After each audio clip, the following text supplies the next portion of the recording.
ملک میں بڑھتی آبادی کو کیسے کنٹرول کیا جائے؟ بڑھتی آبادی کے ملکی معیشت پر کیا اثرات مرتب ہوتے ہیں؟ انہی اہم سوالات کے لیے جواب ڈھونڈنے کے لیے ڈان میڈیا گروپ کے تحت اسلام آباد میں 2 روزہ پاکستان پاپولیشن سمٹ جاری ہے۔ ملک میں ماحولیاتی مسائل سے نمٹنے کے لیے بریتھ پاکستان مہم کے بعد ڈان میڈیا نے بڑھتی آبادی کے اہم مسئلے کے حل کی کوششیں بھی شروع کر دی ہیں۔ میں ماحولیاتی مسائل سے نمٹنے کے لیے بریتھ پاکستان مہم کے بعد ڈان میڈیا نے بڑھتی آبادی کے اہم مسئلے کے حل کی بھی کوششیں شروع کر دیں۔ اسلام آباد میں 2 روزہ پاکستان پاپولیشن سمٹ شروع ہو گیا۔ ڈان میڈیا کو اس سمٹ کے لیے وزارت منصوبہ بندی و ترقی، وزارت صحت، حکومت سندھ، حکومت Khyber Pakhtunkhwa, UK international development اور ورلڈ بینک گروپ سمیت کئی مقامی و بین الاقوامی پلیٹ فارمز کا تعاون حاصل ہے۔ عالمی اعداد و شمار کے مطابق پاکستان کی آبادی 24 کروڑ 15 لاکھ تک پہنچ چکی۔ پاکستان دنیا کا 5واں سب سے زیادہ آبادی والا ملک بن گیا ہے۔ پاکستان کی آبادی اگلے 5 سال میں 30 کروڑ ہو سکتی ہے۔ 2050 تک آبادی 40 کروڑ تک پہنچنے کا خدشہ ہے۔ CEO ڈان گروپ ناز آفرین سہگل لکھانی نے کہا کہ پاکستان کو بڑھتی آبادی کا چیلنج درپیش ہے۔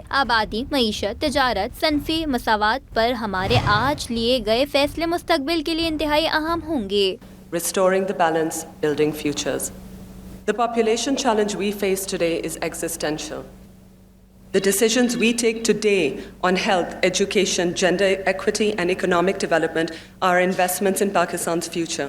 سینیٹر شیری رحمان نے کہا کہ بڑھتی آبادی کے مسئلے پر قابو پانے کی ضرورت ہے۔ بغیر کسی ریکارڈ کے بڑھتی آبادی سے قومی معیشت اور وسائل کی تقسیم پر منفی اثر پڑ سکتا ہے۔ When population growth matches or outpaces GDP, you have a serious structural problem. It presses down on all macroeconomic indicators. وفاقی وزیر منصوبہ بندی احسن اقبال کا کہنا تھا کہ تیزی سے بڑھتی آبادی پاکستان کے لیے بڑا چیلنج ہے۔ آبادی کو کنٹرول کرنے کے لیے پیش کیے اقدامات ناگزیر ہیں۔ The Population Council and all our development partners for convening this dialogue on an issue that will shape Pakistan's destiny more than any other. Dawn group کے تحت منعقدہ پاکستان پاپولیشن سمٹ کے شرکا نے اس بات پر زور دیا کہ معیشت کی بہتری اور عوام کو بنیادی سہولتیں پہنچانے کے لیے ضروری ہے کہ بڑھتی آبادی کو کنٹرول کیا جائے۔ ڈان میڈیا کے مطابق اس ایونٹ کا مقصد ملک میں آبادی کنٹرول کرنے سے متعلق شعور اجاگر کرنا اور پالیسی سازی کرنا ہے۔